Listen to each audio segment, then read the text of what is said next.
সুপ্রভাত বন্ধুরা।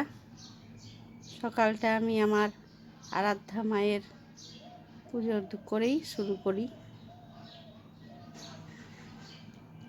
আমার পুজো হয়ে গেছে।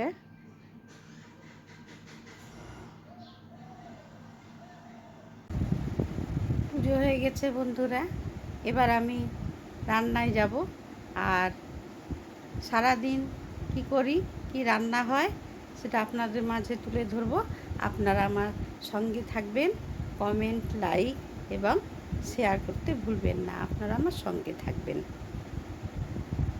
বন্ধুরা, আজকে লাঞ্চের মেনুতে আছে ভাত, ডাল, আলু পটলের তরকারি।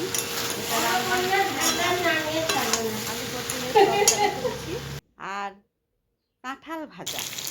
বন্ধুরা, এইভাবে একটু কাঁঠাল ভাজা খেয়ে দেখো, নিশ্চয়ই খুব ভালো লাগবে।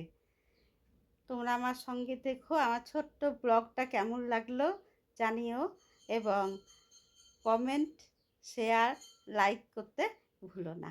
আমার সঙ্গে থেকো বন্ধুরা।